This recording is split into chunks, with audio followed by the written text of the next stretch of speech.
Hi everyone. Average velocity का concept है। Average velocity के लिए हम ये ग्राफ कंसीडर करते हैं। ये है आपका पोजीशन टाइम ग्राफ यानी एक्सटी ग्राफ, और यहाँ पर आप देख रहे हैं कि जो पोजीशन है वो एक्सपोनेंशियली इंक्रीज होती जा रही है टाइम के साथ में।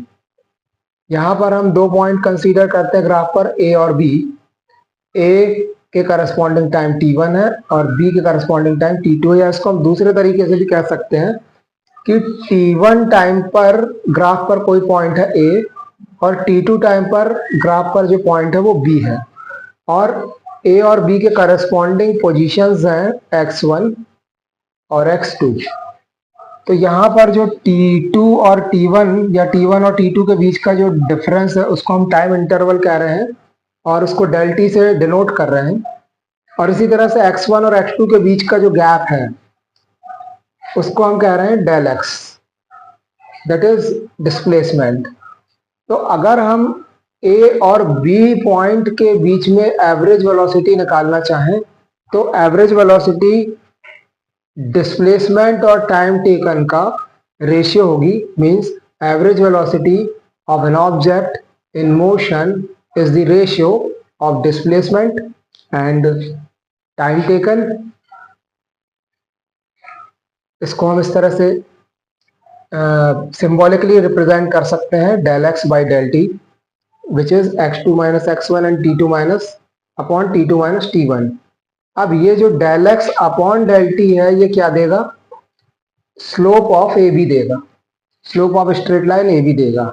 या फिर अगर हम इसको इस ट्राइंगल में कंसीडर करें, यहाँ पर इस एंगल को अगर हम थीटा कंसीडर करें तो इस ट्राइंगल ए बी सी में ये देगा टेन थीटा को, यानी परपेंडिकुलर अपॉन बेस, ये हो जाएगा टेन थीटा।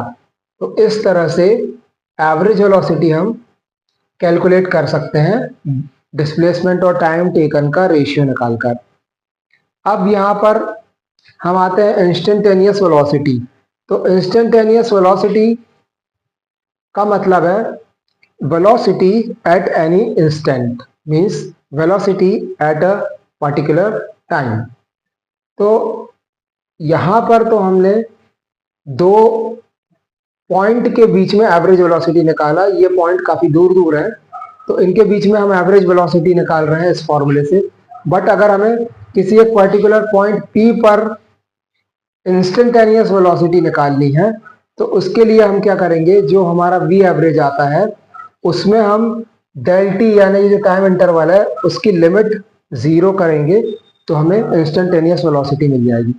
मतलब ये टाइम इंटरवल जितना छोटा होगा उतना ज्यादा हम इंस्टेंटेनियस वेलोसिटी की तरफ बढ़ेंगे। इस इंटरवल को आप छोटा करते जाइए, means del t tends to 0 का मतलब हुआ t1 और t2 को हम बहुत क्लोज ले रहे हैं और t पॉइंट के एकदम क्लोज में ले रहे हैं। तो जब t1 और t2 t पॉइंट के बिल्कुल क्लोज में आ जाएंगे तो डेल टी टेंड्स टू 0 हो जाएगा, डेल टी की वैल्यू अप्रोक्सीमेटली 0 आएगी। और उस कंडीशन में एवरेज वेलोसिटी की लिमिट अगर हम लेंगे डेल टी टेंड्स टू 0 पर तो वो dx बाई dt होगा और वो पॉइंट t पर इंस्टेंटेनियस वेलोसिटी को रिप्रेजेंट करेगा।